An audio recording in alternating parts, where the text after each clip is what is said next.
Hey y'all, my name is Brianna Keshell, and today I am going to be reviewing a book that was graciously sent to me by Black Romance Book Fest in exchange for an honest review. I'm new to this, so I'm trying to get my intros together, but they sent me an electronic copy. I read it with the help of my Kindle, and we're just gonna get into it. So thank you so much to BRBF for sending me an arc of When Pages Meet Pixels by Janie Southwell. I'm gonna give y'all a quick little cute synopsis. We're gonna do the whole rundown because I did read it and I want you guys to go read it as well. And as always, I do have a book recommendation for you guys. When Pages Meet Pixels is about, it's a romance, obviously, and it's about this man named Dexter and this woman named Natalie who find themselves in a situation where if they start liking up on each other, it would be considered a forbidden romance. But before we get there, Natalie is coming out of a divorce that is a little bit messy. You can call it that. And then Dexter is also in a phase of his life where he is not really trying to date. He is trying to build up his career. He is in the world of gaming.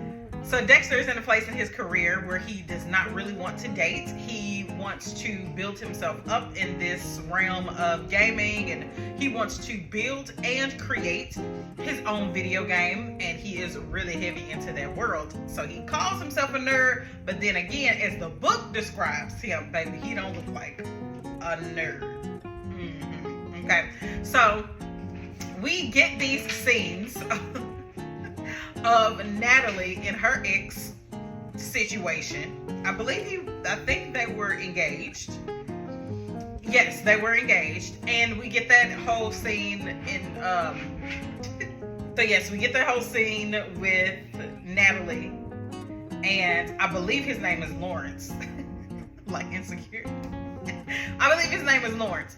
And they then have a situation throughout the rest of the book, child, and messy ain't even the word for it. Okay, then we also get this scene of Dexter. One of his first scenes is finding out his love and his career, about his family and his very tumultuous dating life as it pertains to the date that we saw, child. A hot mess. Okay, so now that we are introduced to both of these characters, we know that they are not really in a position to date. But one thing I can say about the author, she did give us a timeline where it felt natural. The romance felt natural.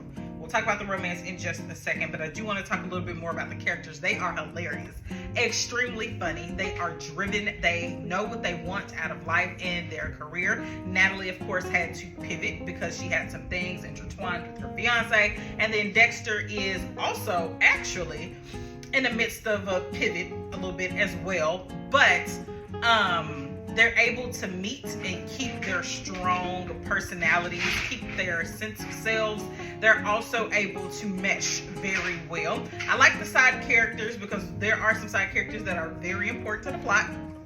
And I think that that dynamic was handled very well. So, without giving too much away. Then, now that we've talked about the characters, there are some strong side characters, like I said. Let's go ahead and talk about the plot. So the plot is, in my opinion, quite medium paced. There are some things that pick up every here and there because, like I said, there are parts of the plot with these characters that just are so... It's funny if you're not in it, and you can see how these people are still intertwined given their situation. And other than that, it's a pretty medium-paced book. I think the plot and the characters both share enough screen time. Like they share enough time. It's not more plot-driven than character-driven. It's equal to both.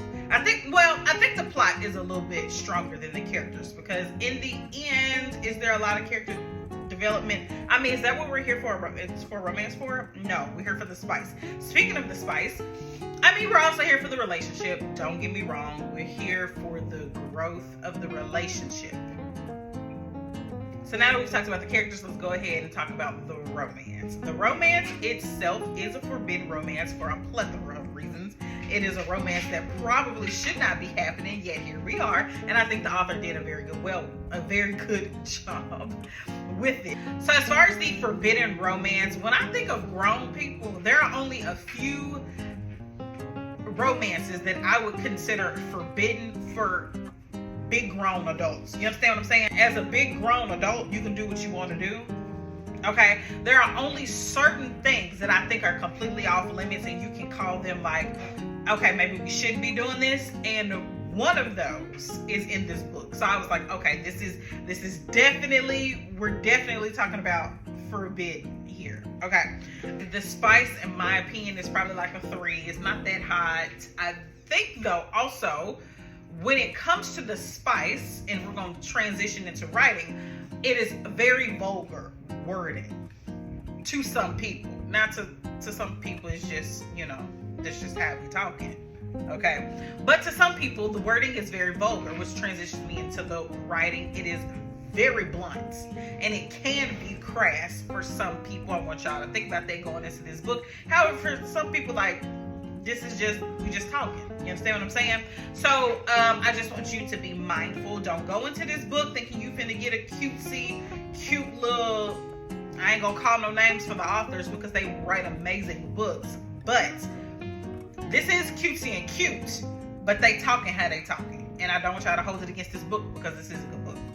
The writing is very readable. It is very accessible to all readers. I don't think you will have a problem following along at all. I don't think you'll have a problem diving into this book at all. And now we're going to talk about the ending. Okay.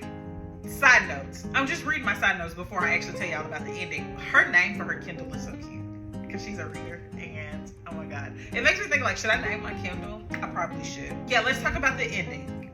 This is a happily ever after ending. The mess and the drama does continue throughout the entire book. So the third act conflict is just a consequence of what's been happening throughout the whole book. And I love a third act conflict like that. I do not like nothing that just pops up out of the blue. They've been dealing with this for the entire book, and some people are more aware than others, and it comes to a head, and I love that. I love how it was handled, and I think the author did a very good job of wrapping this all up. I do wish that it was a little bit longer. I wish we could have stayed in that a little bit longer. And it did feel, in some areas, it did feel a little abrupt because I was like, the end? Oh, okay, well, okay, that was cute.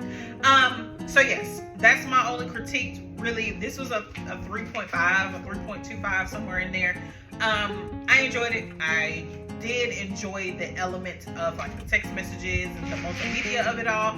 But that is my whole review, guys. I would love for you guys to pick up this book, and I just read another book right after it, which kind of puts me in the mind of this right here, and it reminds me of The Close-Up by Kennedy Ryan. I wrote that down, and now I can't even explain it. Oh, forbidden romance, duh.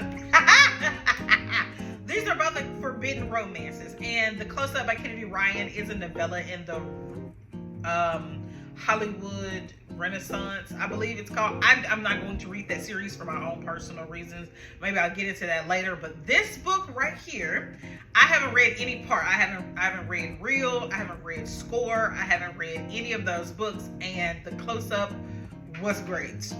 I don't think I had as much emotional claim or as much emotional stake in the characters as somebody who would if they had read the other books. Y'all get what I'm saying? Okay, so that is my wrap up of the arc, When Pages Meet Pixels by J.D. Southwell. Please go ahead and grab your copy. And thank you to BRBF for sending me an arc, y'all. Thank y'all so much. I'll see y'all in the next video. Bye.